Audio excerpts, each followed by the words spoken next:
ఆ రాత్రి ఊరిలో ఒక విచిత్రమైన వెలుగు కనిపించింది. ఆ వెలుగు ఒక చిన్న కుక్క నుంచే వస్తోంది. ఇది సాధారణ కుక్క కాదు. అది ఒక్కసారిగా కనిపించకుండా పోయింది. మరుసటి రోజు ఒక చిన్న బాలుడు ఒంటరిగా నడుస్తున్నాడు. అతనికి ఎవ్వరూ స్నేహితులు లేరు. అప్పుడు ఒక చిన్న శబ్దం వినిపించింది. అది ఆ పొదల లోపల నుంచి వస్తోంది.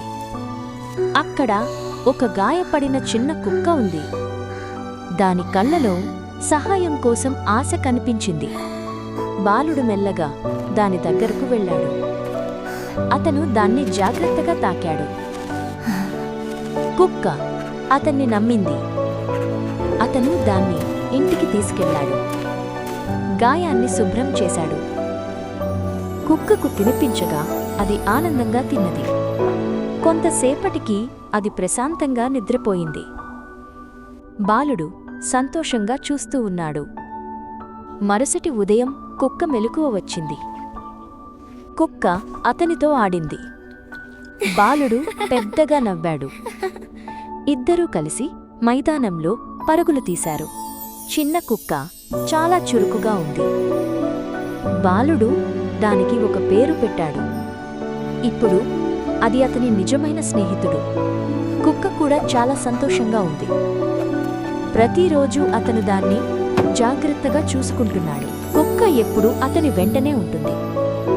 ఇద్దరూ మంచి స్నేహితులు అయ్యారు. కాని ఆ రాత్రి మళ్ళీ ఏదో జరిగింది. కుక్క నిద్రపోలేదు.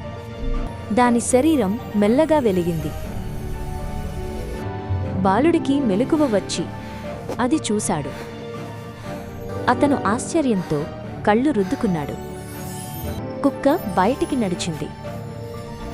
బాలుడు దాని వెనకాల నిశ్శబ్దంగా వెళ్ళాడు. దారి చీకటిగా ఉంది. అది ఒక్కసారిగా ఆగింది. అకస్మాత్తుగా పెద్ద వెలుగు బయటపడింది. బాలుడు భయంతో కళ్ళు మూసుకున్నాడు. వెలుగు తగ్గినప్పుడు అతను చూశాడు.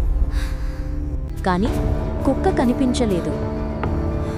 అతను చుట్టూ వేగంగా చూశాడు. ఎక్కడా కనిపించలేదు. అతను పిలిచాడు. కాని ఎటువంటి సమాధానం రాలేదు. బాలుడి హృదయం బాధతో నిండింది. అప్పుడు దూరంలో ఒక చిన్న వెలుగు కనిపించింది. అతను ఆశ్చర్యంతో దానిని చూశాడు. ఆ వెలుగు వేగంగా కదులుతోంది. బాలుడు వెంటనే దాని వెనకాల పరిగెత్తాడు. కాని అది మళ్లీ మాయమైంది. ఇప్పుడు అతను పూర్తిగా ఒంటరిగా ఉన్నాడు. ఇది ఏమిటి? అతనికి అర్థం కాలేదు. ఆ కుక్క నిజంగా ఎవరు? ఈ కథ ఇంకా పూర్తవలేదు. ఎక్కడో అది ఇంకా ఉంది. తర్వాత ఏమవుతుంది? ఎపిసోడ్ 2లో చూద్దాం.